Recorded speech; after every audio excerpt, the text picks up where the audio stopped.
Creo que es este. Ahí. A ver. No, esto creo que no es.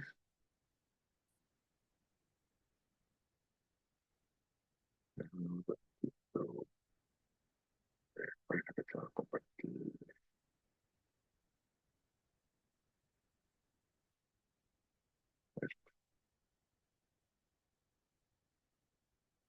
No sé, tampoco es. Segundito.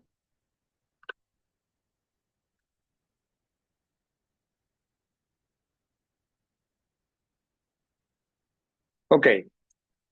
Espero que ahí les esté apareciendo en pantalla el slide de la presentación. Eh, y bueno, de nuevo, si no se ve o hay algún problema, me avisan por favor, ¿sí?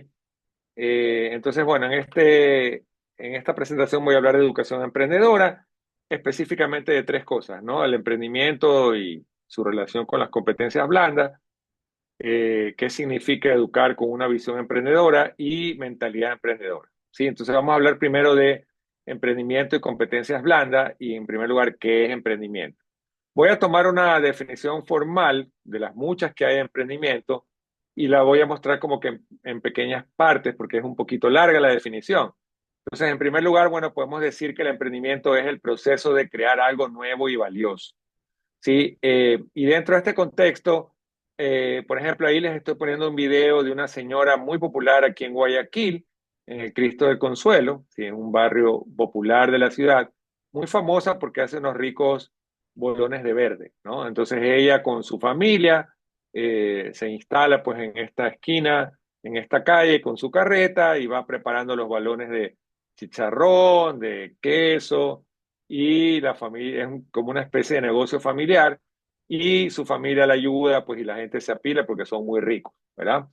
Entonces, es lo que llamaríamos una emprendedora popular o una emprendedora de subsistencia y es algo muy válido, pero desde el punto de la educación emprendedora, cuando tomamos jóvenes en la escuela, en el colegio o en la universidad, ya que esos jóvenes están teniendo una oportunidad que tal vez esta señora no tuvo de estudiar, quisiéramos que esos emprendimientos no sean solo para subsistencia, no solo sean una forma de ganarse la vida, sino que tuvieran un componente más novedoso, algo un poco diferente, algo que permita un mayor impacto, ¿sí? Entonces, en ese sentido, podemos comparar el emprendimiento de ella con otro emprendimiento que en su origen fue popular, pero que hoy en día en Guayaquil tiene es muy grande y da empleo a muchas personas y mueve mucho dinero, que es conocido como el Café de Tere. En esas imágenes que ustedes ven, pues ustedes ven que el local es mucho más grande, ¿ya? Y obviamente hay todo un área de cocina que no sé a cuántas personas da empleo, 10, 20 personas, otros tantos meseros, y ustedes se dan cuenta en el diseño del negocio, pues hay muchas cosas como un local que no gasta aire acondicionado, pese que en Guayaquil hace mucho calor y hay mucha humedad, pero es abierto, usa ventiladores en el techo, ¿sí? Si ustedes ven, tiene parqueo, entonces quiere decir que por cada auto que viene son cuatro o cinco consumidores que pueden comer a la vez. Vemos cosas como posicionar la marca, donde está un logo, hay un tema de atención al cliente, hay muchas otras cosas, ¿sí? Entonces, digamos que en cierta forma el café de Tere, si bien es cierto, es el mismo concepto del bolón y un jugo o el tigrillo y un café, tiene una forma de ver el emprendimiento mucho más innovadora en el sentido de que pues, se puede llevar a una mayor escala. De hecho, en Guayaquil actualmente hay varios locales de café de Tere, si mal no me equivoco, son cuatro o cinco, ¿verdad? Y da empleo alrededor de más de 100 personas, ¿no?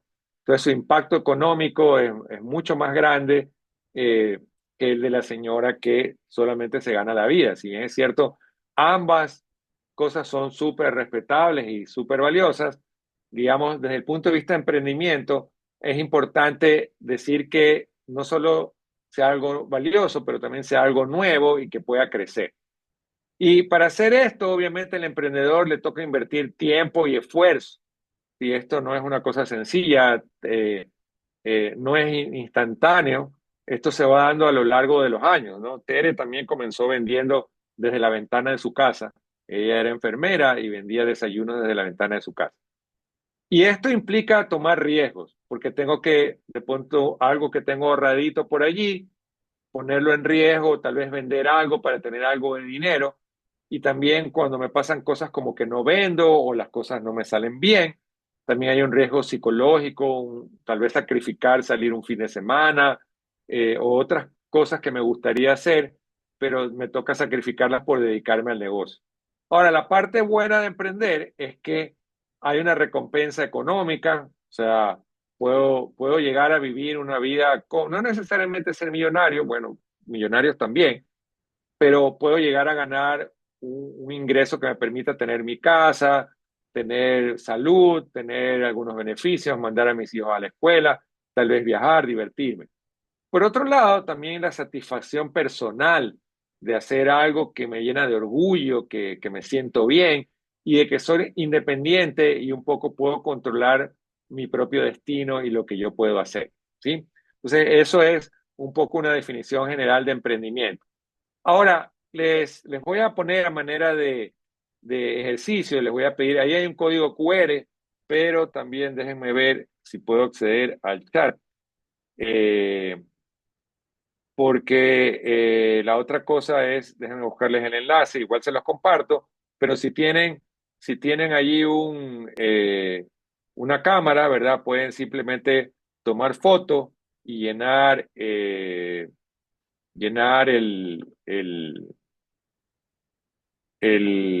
formulario que les sale. Hay unas preguntitas, marquen tres de cuáles de todas esas que les salen son las importantes aquí les comparto también el enlace en el chat. Le pueden hacer clic y llenarlo también ahí en la computadora, ¿verdad? Entonces lo que les quiero pedir de favor es que vayan llenando, marcando, tienen solamente que marcar y darle enviar, cuáles de esas competencias ustedes creen que son importantes cuando uno forma estudiantes, cuando uno educa, ¿cuáles de esas creen que son importantes? ¿Sí? Entonces les doy un minutito para que vayan llenando, ¿sí? Vayan llenando, simplemente marquen tres, realmente tienen libertad de marcar las que quieran, pero marquen sus tres favoritas. ¿Cuáles son sus tres favoritas de esa lista que les aparece allí? Que son importantes desde el punto de vista de un colegio o la universidad, de las cuales para formar a los estudiantes. Traten de marcar las que ustedes ven más importantes. Voy a moverme al siguiente slide donde vamos a ir viendo las respuestas que van dando, si es que van respondiendo. Ahí igual está el código QR, el enlace está compartido, no veo ninguna respuesta todavía. Vamos respondiendo, ahí ya veo algunas respuestas. Confiabilidad, atención a los detalles, empatía y escucha activa, liderazgo, control de calidad.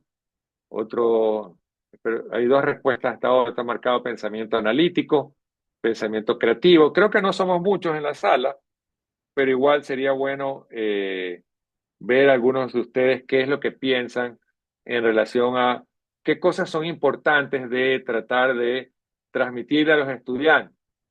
Miren que aquí no estoy hablando tanto de física, matemática o química o alguna cosa de esas, sino que estamos hablando de cosas que de pronto son importantes para la vida, ¿no? Pensamiento analítico, pensamiento crítico, resiliencia, flexibilidad, motivación, conciencia de sí mismo, curiosidad, aprendizaje a lo largo de la vida, ¿sí?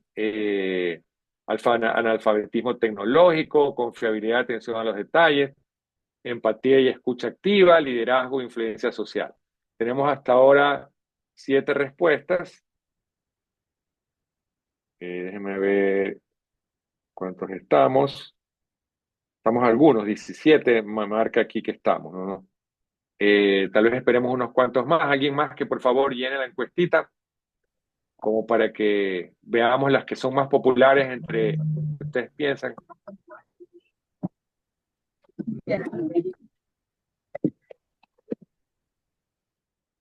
No sé si alguien dijo algo, pero no le escucho bien.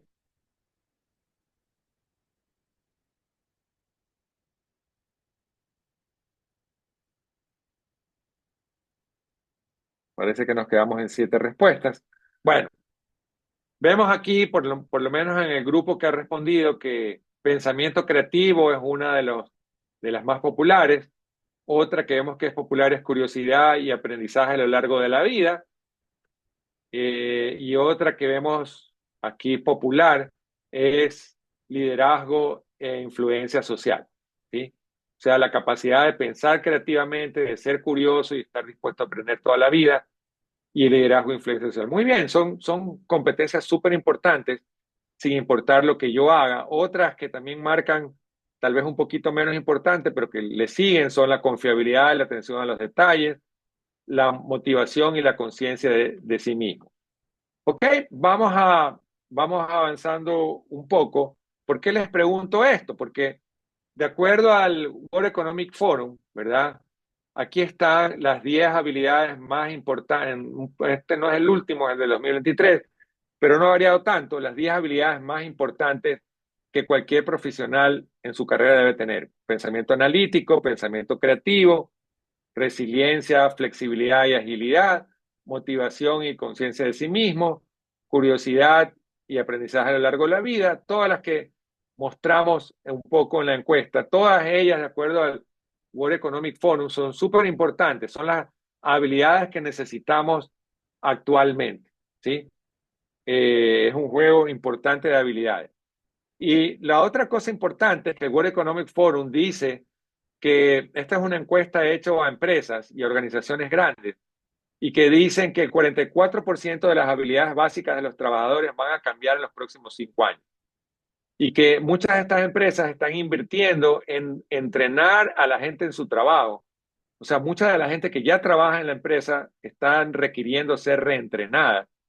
Y por otro lado, también se enfocan mucho en la automatización, ¿sí? Y cambiar a los empleados a otros roles donde puedan crecer más.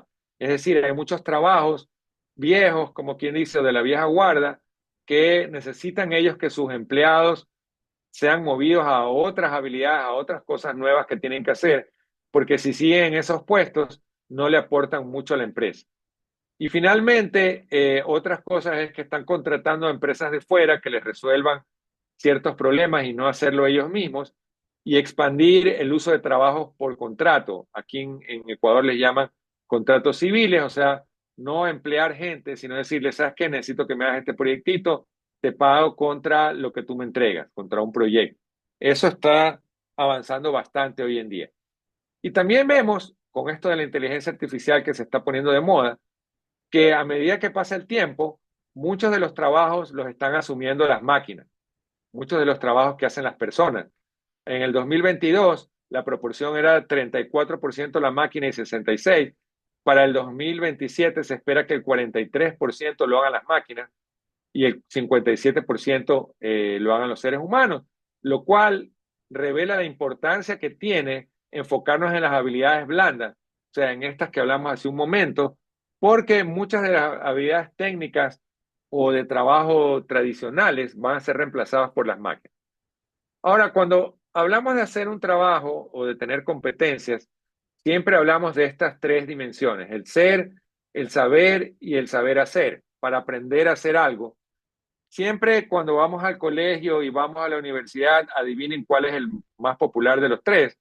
Normalmente nos enfocamos mucho en el saber, es decir, en el conocimiento, en lo que nos pueden transmitir los profes, cómo calcular algo, cuál es el procedimiento para hacer algo. Sí, estos son conocimientos. Pero también nos enseñan habilidades, ciertas habilidades del saber hacer. Pero como vemos en este modelo que deriva del conocimiento del constructivismo, ¿sí? Es que para ser buenos en un oficio necesitamos las tres cosas, el saber y el saber y hacer y el ser. Les voy a poner un ejemplo, por ejemplo, les voy a poner este video. Este niño que ustedes ven aquí está aprendiendo a andar en bicicleta. Andar en bicicleta es una actividad eh, que muchos la aprendemos de niños o de pequeños, pero es una actividad frustrante porque no importa cuántas veces me expliquen cómo se debe andar en bicicleta requiere practicar, requiere dominar mi cuerpo, entender cómo funciona la bicicleta. Y es un proceso frustrante, ¿no? Como vemos esta niña se enoja, patea la bicicleta, llora, la deja botada, no quiere saber nada, ¿sí? Y cualquiera de nosotros hemos pasado por estos procesos de aprender a andar, y a nadie se nos ocurriría poner a estos niños en un aula y explicarles cómo andar en bicicleta y decirles, resuélvame en esta pregunta de respuestas múltiples, cómo cuál es la respuesta correcta de cómo andar en bicicleta, porque de esa forma no se puede aprender a andar en bicicleta.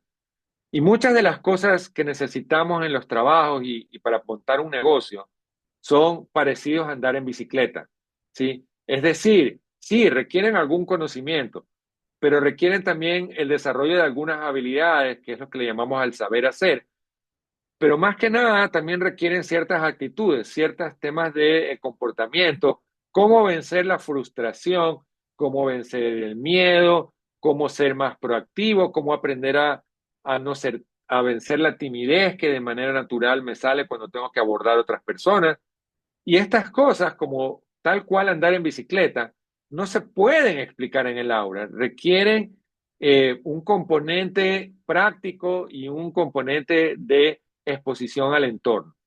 En los deportes, hace rato que sabemos eso. Entonces, en una academia de fútbol, por ejemplo, el entrenador le explica a los niños las reglas del fútbol, le explica también las técnicas, cómo hacer los pases, las posiciones, la parte ofensiva, la parte defensiva. Hay mucho conocimiento relacionado al fútbol, pero no creo que ningún entrenador de fútbol se le ocurra que los niños van a aprender a jugar fútbol solamente con eso. Y por lo tanto, diseñan una serie de ejercicios para ayudarles a ellos a desarrollar habilidades que son importantes, como el de hacer dribbling, el de patear al arco, el de hacer pases. Todos ellos, en teoría, yo los puedo explicar, pero para ser mejor, para mejorar en todo ello, yo necesito practicar constantemente y repetidamente con la guía del tutor, con la guía del entrenador, y sabiendo que al comienzo lo van a hacer mal y que a medida que van repitiendo y van recibiendo la retroalimentación, van a mejorar. Ahora, como ustedes ven al final, hay una foto de un niño quejándose del dolor porque lo han pateado. Resulta que en el fútbol hay otros componentes y que tengo que interactuar con otras personas. Y las otras personas no necesariamente se comportan como yo lo quiero y va a haber cosas frustrantes, ¿no? Si ustedes ven en este otro video, ahí, por ejemplo, justo en el momento en que patean al niño, ¿verdad? Y entonces, bueno, ¿qué hace el niño en ese momento? ¿Qué siente? ¿Le va a dar miedo volver a jugar? ¿No le va a dar miedo volver a jugar? Es una situación emocionalmente frustrante y desagradable. Entonces tiene que salir el niño, pero este niño, como ven, no se enoja, no se frustra y más tarde vuelven a jugar y siguen haciendo pases y siguen jugando, y no va y le da un puñete al otro niño porque si no, si hace eso le van a expulsar. Entonces, como ven, la habilidad de jugar fútbol es mucho más que el conocimiento, que las tácticas, que las técnicas, e incluso es mucho más que la habilidad de poder driblar, de hacer pases, patear al arco. Hay una parte emocional que las personas necesitan manejar, ¿sí? Y que es importante para ser un buen futbolista. Entonces, al final del día, y tomando este ejemplo de aprender fútbol, eh, primera cosa importante es que nadie enseñaría a jugar fútbol a alguien solamente en un aula o explicando, número uno. Y número dos, es importante saber que no todos podemos ser Lionel Messi. Para los que no juegan fútbol, pues Lionel Messi es el jugador más grande del mundo, el más habilidoso, el más talentoso, el mejor pagado tal vez, o uno de los mejor pagados.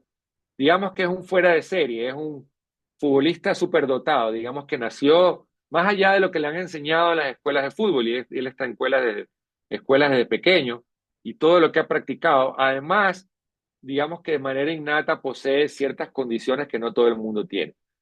Pero la realidad, y esto lo digo yo en la experiencia de educar emprendedores, nadie espera que los emprendedores sean los Lionel Messi del emprendimiento, pero la mayoría espera que sean buenos emprendedores. Entonces, en esa foto aparece otro jugador que tal vez la mayoría de la gente no lo conoce, que se llama Busquets, que es un jugador también que fue jugador del Barça y de la selección española y que es muy buen jugador o fue muy buen jugador, no tan famoso, no tan talentoso como Messi, pero los partidos de fútbol y los campeonatos no se juegan teniendo 10 Messi, se juegan teniendo un equipo de buenos jugadores. Y al final del día, en la educación emprendedora, esta es una de las cosas importantes de entender.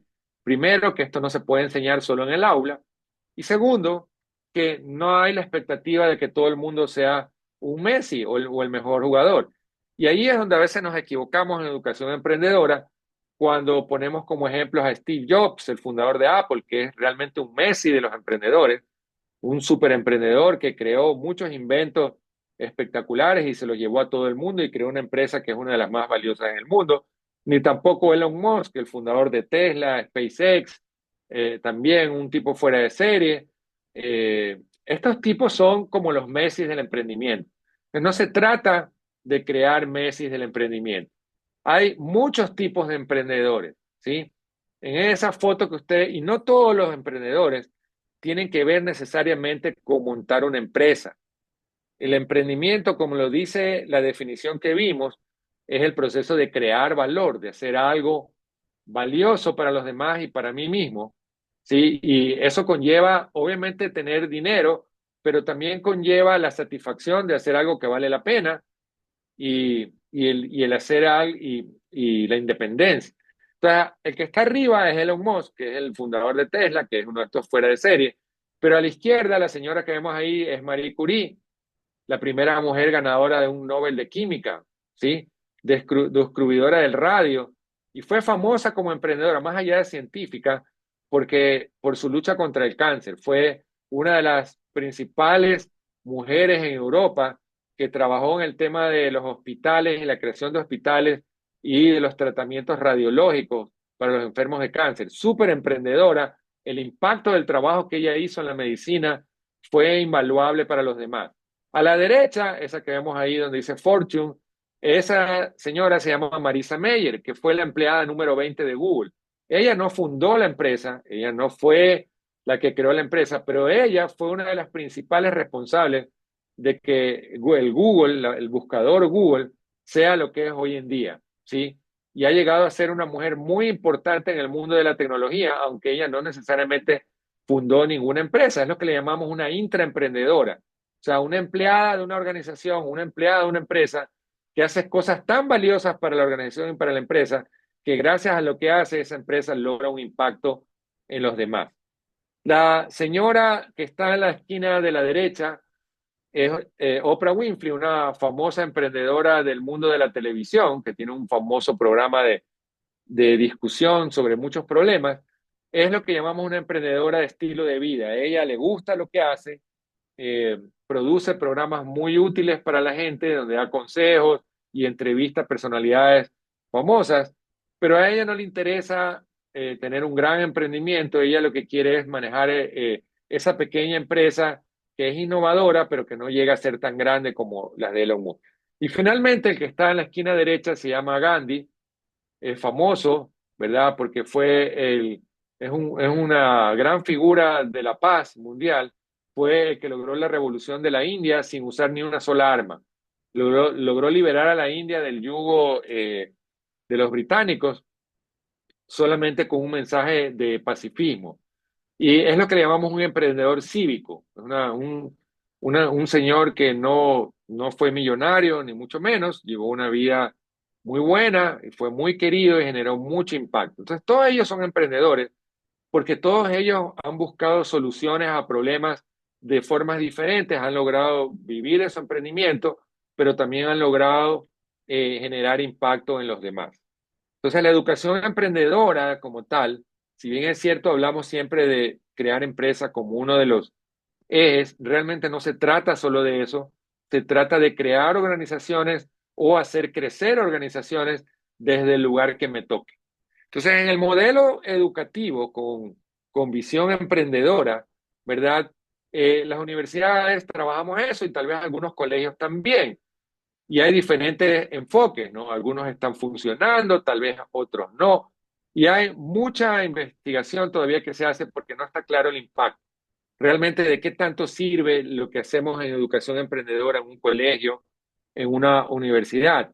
Otra cosa que sabemos también hoy en día es que depende del contexto, no todas las culturas son iguales, también depende de los recursos que tenemos, no todos tenemos la misma cantidad de recursos, el liderazgo, y la pregunta es, bueno, ¿cómo podemos hacer que esto se pueda escalar y de verdad funcione? O sea, nos queda claro que el emprendimiento no se puede enseñar como a las finales enseño matemáticas o enseño literatura. El emprendimiento requiere otro tipo de aprendizaje, requiere un aprendizaje experiencial, requiere de combinar el conocimiento con practicar una habilidad y con dominar mis emociones, también manejar emociones. Entonces eso le llamamos aprendizaje experiencial. Y de acuerdo a un modelo conocido, que es el modelo de aprendizaje de Kolb, es una cosa que se aprende haciendo, no se puede aprender solamente con la teoría. Entonces, en este modelo, las personas, los estudiantes o las personas que aprenden a emprender, necesitan tener algún tipo de experiencia concreta, observar lo que pasó en esa experiencia, tratar de llevar eso a la mente propia de uno, hacer, abstraerlo, ¿no? Llevarlo a la cabeza de uno y luego activamente volver a experimentar, volver a hacer un siguiente experimento que me lleva otra vez a otra experiencia y es un ciclo, ¿verdad? Entonces, cuando uno aprende a andar en bicicleta, uno dice, ok, voy a agarrar el timón, voy a pedalear, voy a lanzarme para adelante y ¡pum! Me caigo. Entonces ahí tuve una experiencia concreta, ¿verdad? Yo digo, a ver, ¿y por qué me caí? Yo digo, me caí tal vez porque me demoré mucho en poner el pie en el pedal. Entonces, ok, en el siguiente intento, voy a lanzarme a andar en bicicleta y voy a poner más fuerza en el pedal y pongo más fuerza en el pedal, avanzo 3 metros más, e igual me caigo. Y entonces, bueno, ¿y ahora por qué me caí? Me caí porque no pude sostener el timón bien. Entonces, ok, voy de nuevo y voy, y ese es un proceso que con la guía de un tutor, con la guía de un facilitador, con la guía de un proceso, se puede acelerar y se puede hacer más rápido. La gente lo puede aprender sola, pero la idea de la educación es cómo ayuda a la gente a acelerar el proceso. Ahora, la pregunta es, bueno, andar en bicicleta es una cosa, pero cuando hablamos de emprendimiento, ¿qué es lo que aprende a hacer? ¿Cuál es el hilo conductor? ¿Qué es lo que vamos a practicar? Si yo voy a aprender en bicicleta, es andar en bicicleta. Y si voy a aprender a emprender, ¿qué es lo que tengo que hacer? O sea, ¿qué tipo de actividades hago?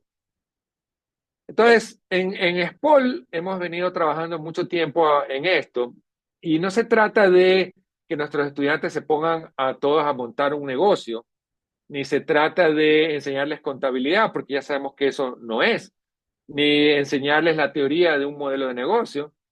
Se trata de involucrar a los estudiantes en crear valor, ¿sí? Es decir, en el tiempo en el que están en la universidad, y podría ser lo mismo en el colegio, ¿cómo involucro a los estudiantes en que hagan algo valioso para alguien? En que haga algo que les sirva a alguien y que se sientan útiles haciendo. Entonces, la definición que tenemos nosotros ahí de eso es el abordaje creativo, empático y basado en la acción de problemas del entorno externo, ¿no? Porque no se trata de resolver problemas propios del estudiante ni del aula, sino problemas de alguien que está fuera del aula, para producir soluciones únicas y transformadoras que sean satisfactorias tanto para las personas que están, los estudiantes que están tratando de resolver, como para aquellos a los que les voy a resolver el problema. ¿Sí? Y entonces esto nos lleva al tercer punto que quería hablarles en la charla de hoy, que se trata de esta idea de tener una mentalidad emprendedora. Entonces realmente la creación de valor es parte de lo que le llamamos una mentalidad emprendedora. Y lo bueno de esto es que hay un modelo, ¿verdad? Que más adelante al que le desee le puedo compartir. Hay una guía que uno se la... Está en inglés, lamentablemente, esto no está en español, de una fundación que se llama King, ¿verdad? KEEN. Hay un marco que se llama el marco King. Es uno de los marcos que se pueden aplicar para la mentalidad emprendedora, pero hay muchos otros, no es el único. Entonces, este marco dice que para uno aprender a emprender o para trabajar en educación emprendedora, uno trabaja en dos ejes, la mentalidad emprendedora por un lado y las habilidades. Ahí dice de ingeniero porque bueno, esto lo tomé de una charla que damos en SPOL, pero las habilidades profesionales en general, ¿sí? No importa lo que la persona estudie, las habilidades que son ya de la profesión. Y por otro lado está la mentalidad emprendedora. Entonces es como que pensáramos una bicicleta donde llevo dos pasajeros. El corazón, que es el que me hace amar hacer algo, es el que me hace querer crear valor para alguien, el que le da un propósito a mi vida. O sea, ¿qué me voy a dedicar a mi vida? Voy a ser médico, voy a montar un negocio, no sé, de alimentos. ¿Qué es lo que voy a hacer? ¿Hacia dónde va lo que yo ame hacer en mi vida, mi propósito, ¿sí? Lo que le dé sentido a mi vida, más allá de la familia, las personas que quiero alrededor mío, que eso siempre me va a dar felicidad, pero ¿qué es lo que me va a hacer feliz hacer el resto de mi vida? Eso va muy atado a esta mentalidad de explorar el mundo y de querer hacer cosas. Y por otro lado están las habilidades profesionales. Ok, porque el deseo, el querer, el meterme, no es suficiente, necesito habilidades, ¿no? Entonces, esto suma de estas dos componentes, está dibujado allí. Entonces, en la mentalidad emprendedora, que en inglés es Entrepreneurship Mindset Learning o aprendizaje basado en el emprendimiento, en la parte de la mentalidad tenemos la curiosidad, las conexiones y la creación de valor. Y en el lado de las habilidades profesionales está la oportunidad, el diseño y el impacto. Les voy a brevemente explicar un poco cada uno de ellos. Entonces, en la mentalidad emprendedora tenemos tres cosas: la curiosidad, las conexiones y la creación de valor. Y les voy a dar ejemplos de cada uno un poco para que vean de qué se trata. La curiosidad significa ser curioso, ¿verdad? Tener una visión del mundo, mirar hacia el futuro, explicar, mirar cuáles son las perspectivas. Hoy en día el mundo cambia demasiado rápido. Ustedes ven lo que le pasa al Ecuador, salimos de la pandemia, entramos en el tema de la seguridad, vamos al tema de la energía. En algunos países de América Latina están teniendo problemas del agua, en otros países están teniendo otro tipo de problemas. El mundo está cambiando muy rápido, la inteligencia artificial se está viniendo, le está quitando empleos a la gente, hay miedo, o también por otro lado, cómo lo podemos usar, cómo le sacamos provecho, y hay que actuar rápido, entonces hay que ser curioso para saber lo que está pasando en el mundo. El otro son las conexiones, es conectar lo que yo hago, lo que yo estudio, con lo que otros están haciendo, con otras realidades, con otros conocimientos, con otros dominios, para tener esos momentos, ajá, yo no sabía que en la medicina se hacía, yo estudio para ingeniería, pero me doy cuenta que lo que hacen los doctores, hay una parte que se parece a lo que yo hago como ingeniero. Esas conexiones son súper importantes. Y el tercero, que ya lo expliqué un poco, tiene que ver con la creación de valor. ¿Sí? Hacer cosas que logren impacto, buscando oportunidades, comprendiendo a la gente para tratar de resolver sus problemas. Esta visión de la mentalidad emprendedora va en tres niveles. La curiosidad es lo más fácil de trabajar, aprender. Las conexiones es un poquito más difícil y lo que requiere un poco más de trabajo o más esfuerzo es la creación de valor. Los profesores o las universidades o los colegios que trabajan en esto, estos son como que los niveles de complejidad. Más fácil trabajar en curiosidad, más difícil trabajar en creación de valor.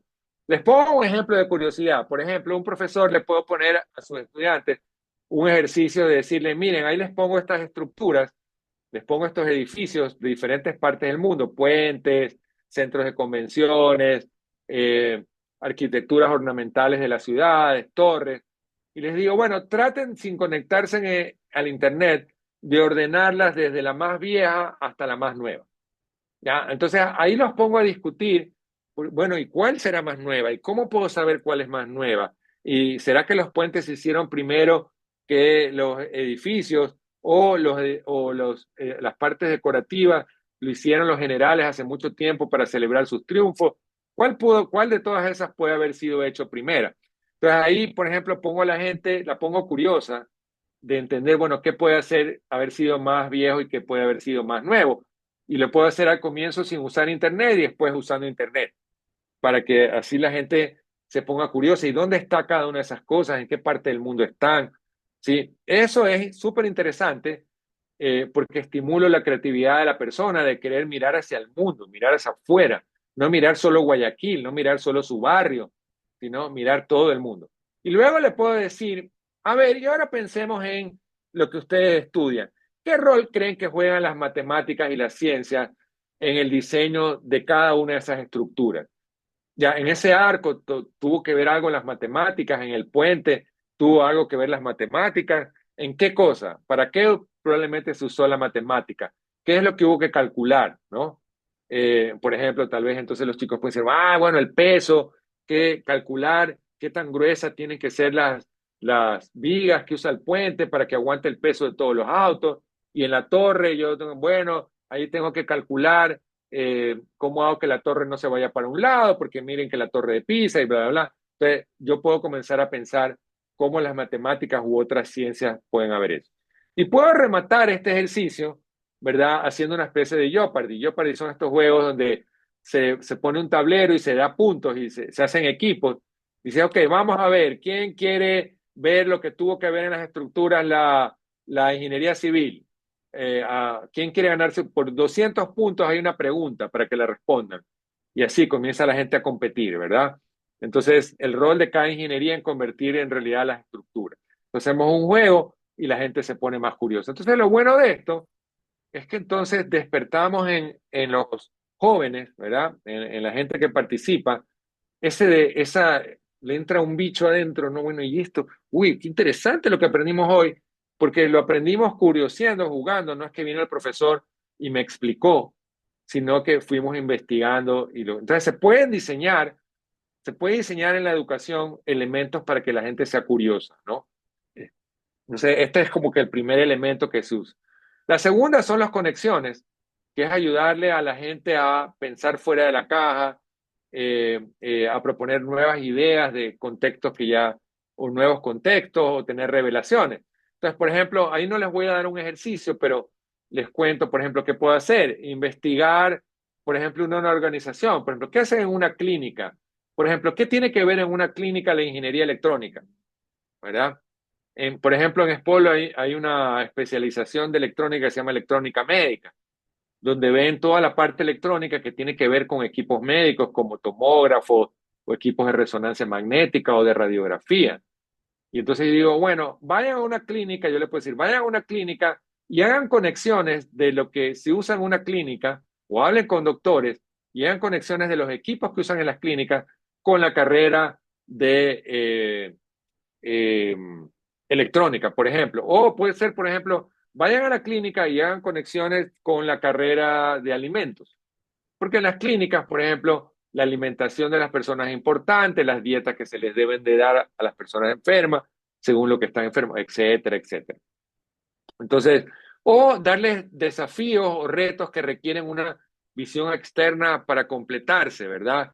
Entonces digo, mira, hagan esta tarea, pero en esta tarea tienen que hablar con algún médico, con algún policía, o tienen que hablar con algún estudiante universitario y háganle preguntas, ¿verdad? Para que vean desde el punto de vista de ellos cómo ven el problema de energía. Por ejemplo, el problema que tenemos ahorita.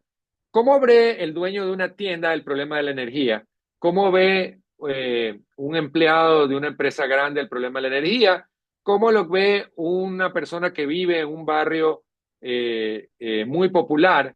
¿Cómo vive alguien que vive en un barrio de ricos, por ejemplo? Por ejemplo, es interesante entender, quizás todos le ven un problema, pero cada uno lo ve desde una realidad diferente.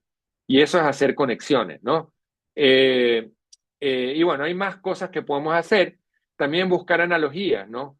Por ejemplo, ¿qué analogía hay entre las bicicletas y las computadoras? Hay una famosa frase de Steve Jobs que dice, las computadoras son las bicicletas de la mente, ¿no?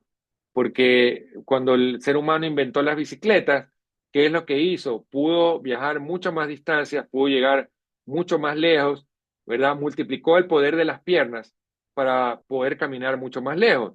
Y él dice, las computadoras son las bicicletas de la mente, porque ¿qué es lo que nos permiten ahora? Que la mente llegue más lejos, que pueda resolver problemas que antes no podía. Es más, ahora con la inteligencia artificial, imagínense lo que estamos haciendo. Y esas analogías le ayudan a uno a hacer conexiones y a darse cuenta de cosas. Entonces, esas conexiones. Y la última es crear valor. Y crear valor, por ejemplo, este desafío del que ustedes están siendo parte con el MINTEL, ¿verdad? Y con el Ministerio de Educación, ¿verdad? Ustedes van a resolver problemas, ¿sí? Entonces, problemas que alguien tiene, no problemas que tienen ustedes, problemas que tienen las escuelas en educación emprendedora o problemas que tienen las universidades en educación emprendedora. ¿verdad? Ya les voy a hablar, el último slide es, por ejemplo, algunos desafíos que hay para la educación emprendedora, algunos problemas que tenemos, cosas que se nos hacen difíciles. Entonces, ¿qué puedo hacer? Puedo hacer eso, retos, desafíos, puedo hacer juegos que sean calificados por alguien de afuera, quién es el que gana. Eh, Puedo crear artefactos o soluciones para un cliente real, para alguien que está fuera del aula. Eso hacemos en Spol y ya les voy a contar unos ejemplos. O proyectos para una plataforma abierta, proyectos que los puede usar cualquiera. Aquí les pongo un ejemplo, por ejemplo, déjenme darle para atrás. No sé si sale el audio, ojalá salga el audio, no sé si sale el audio, pero si alguien me confirma si sale el audio, me avisan. Este es un proyecto hecho por un grupo de estudiantes de un curso de emprendimiento del SPOL, ¿no? El grupo se llama Crispy Chispy, ese fue el nombre que ellos le pusieron, pero lo que hacen es tratan de resolver un problema, por ejemplo, del robo de vehículos, que es un problema que en Guayaquil existe, no tanto el robo a mano armada, sino el robo cuando se roban un vehículo parqueado y diseñaron un prototipo para tratar de resolver ese problema.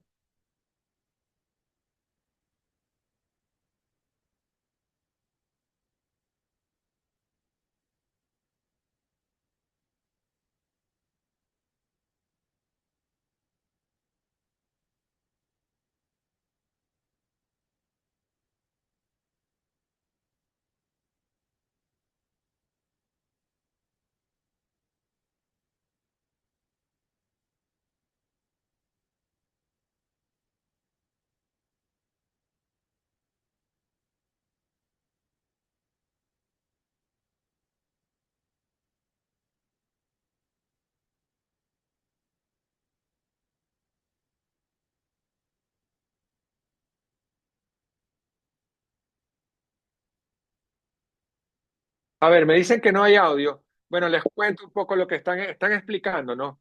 Ellos hablan de un dispositivo que se pone en el piso y hay una barra roja que se conecta con el pedal del acelerador.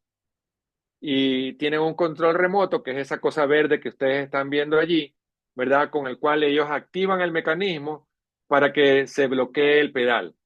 Y entonces la persona no puede, si no es la persona autorizada, no puede, ¿no?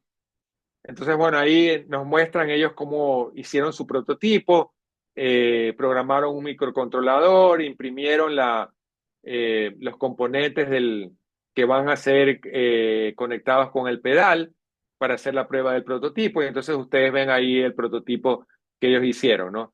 Y también hicieron una app, aparte del control remoto, hicieron una app en el celular donde también pueden ellos activar o desactivar el seguro, ¿no? Entonces, ese es un ejemplo eh, en un curso donde para hacer esto, ellos tuvieron que trabajar con gente que tenía vehículos, hacerles preguntas, hacer pruebas con ellos. O sea, fue con clientes reales, con personas reales, ¿no? No es solamente un proyecto que se hace dentro del curso.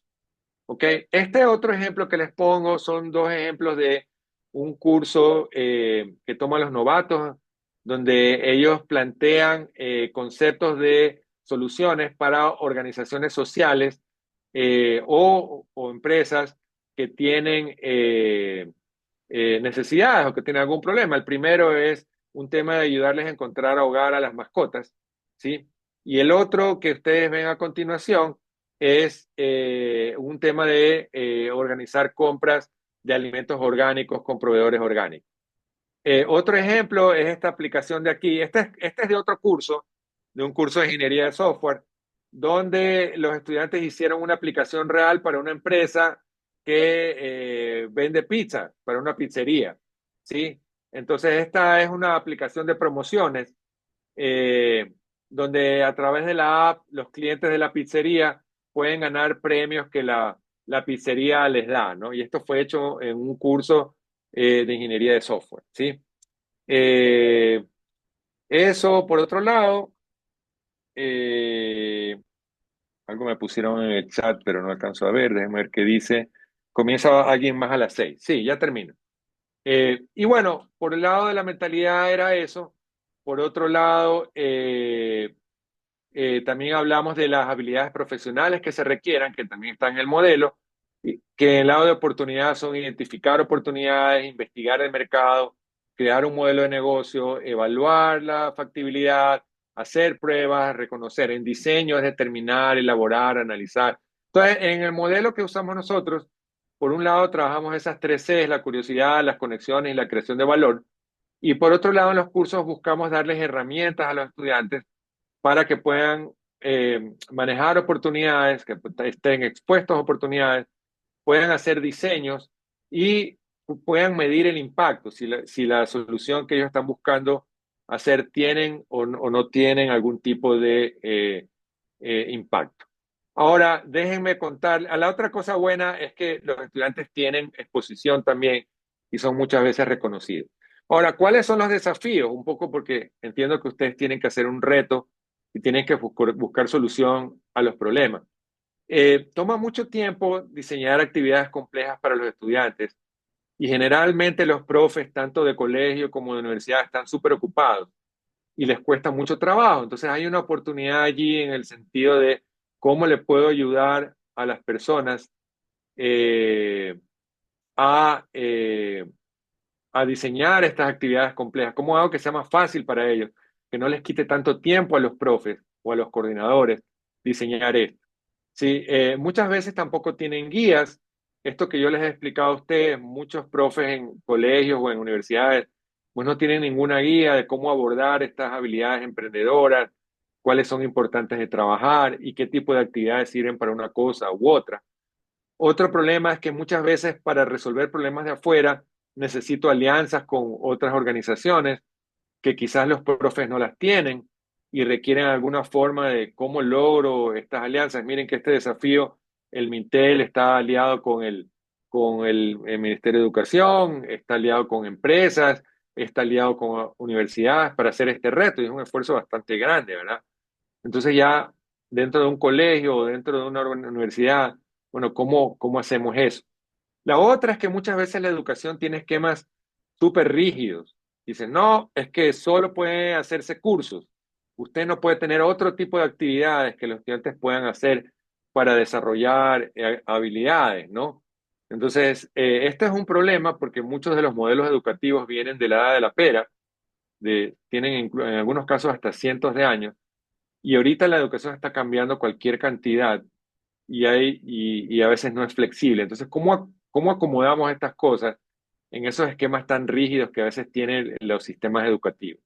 Y lo último a veces es presupuesto, a veces no hay dinero, ¿verdad? A veces en el gobierno no hay dinero, en el municipio no hay dinero, en el colegio, en la universidad no hay dinero. Entonces, ¿cómo hacemos que las cosas sean baratas o que los presupuestos se puedan manejar para resolver estos problemas? Quizás esto es lo más importante desde el punto de vista de todo lo que les he hablado, donde hay muchos retos por resolver, ¿sí? Nosotros internamente en SPOIL trabajamos mucho en cómo romper todas estas cosas, cómo hacemos las cosas con poco dinero, cómo hacemos que lo rígido se vuelva más flexible, cómo buscamos alianzas, cómo entrenamos a los profesores y cómo les facilitamos que todas estas cosas las puedan hacer de manera más fácil. Y eso es todo lo que yo tengo para compartir con ustedes. Entiendo que luego hay otro taller con, con otro facilitador. No sé si tienen alguna eh, pregunta o no sé si hay tiempo, tal vez ya no hay tiempo para las preguntas. En todo caso, estoy a las órdenes. Todavía tenemos un poquito de tiempo. ¿Existe alguna pregunta por alguno de los espectadores o realizo una que me hicieron por el chat?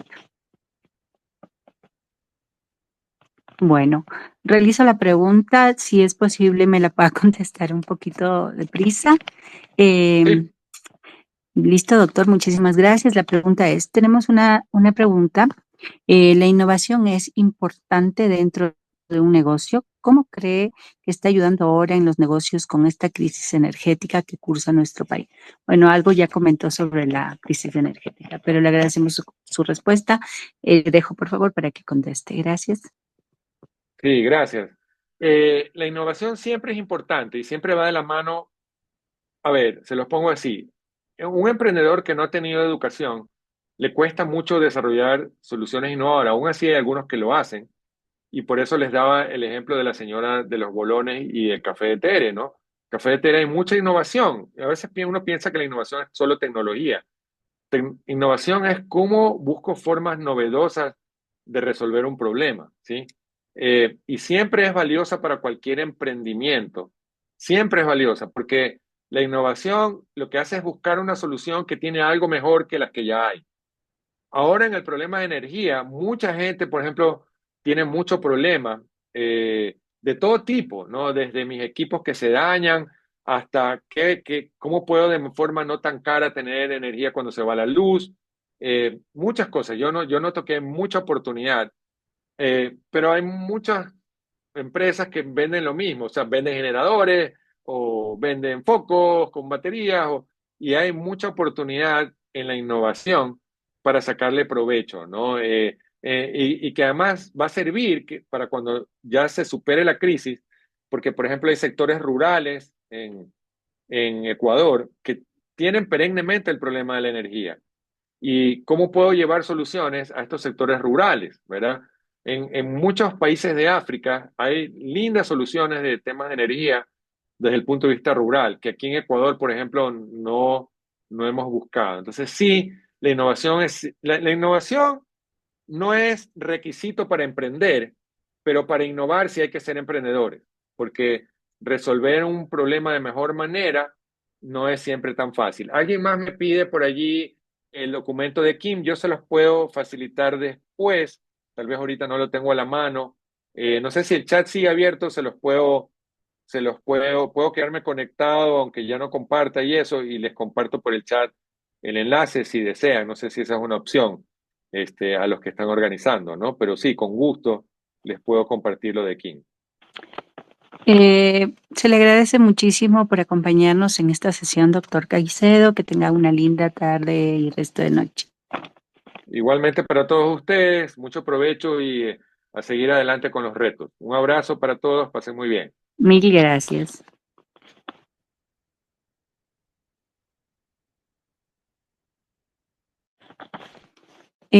Damos la bienvenida a la doctora Paulina Vizcaíno. Vizcaíno es una destacada profesional en el ámbito educativo y tecnológico, especializada en la integración de inteligencia artificial en la educación superior, con un doctorado en educación y un MBA. Ha liderado iniciativas como directora académica en la UID, donde ha promovido la innovación educativa a través de tecnologías emergentes. Su trabajo se centra en el uso de TIC colaborativas y la inteligencia artificial para mejorar los procesos de enseñanza y aprendizaje. Ha publicado numerosos estudios y capítulos de libros sobre el impacto de la IA en la educación y la inclusión de mujeres en las carreras STEAM.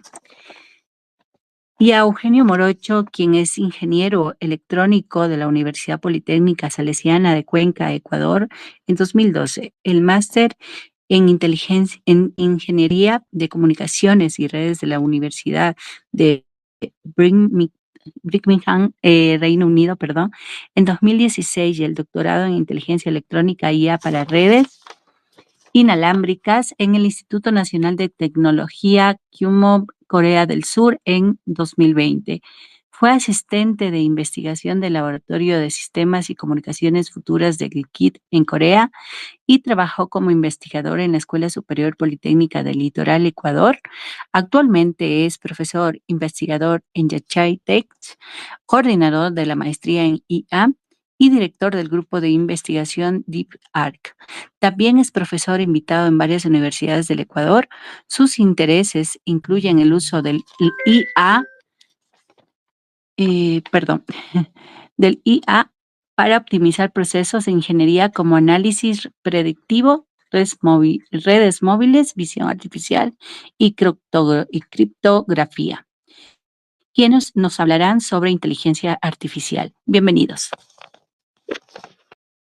Muchísimas gracias, Marcela, por tu presentación y también muchísimas gracias, Eugenio, que nos acompaña también en esta sesión. Voy a comenzar con una introducción a lo que es inteligencia artificial para que podamos ir profundizando en este tema.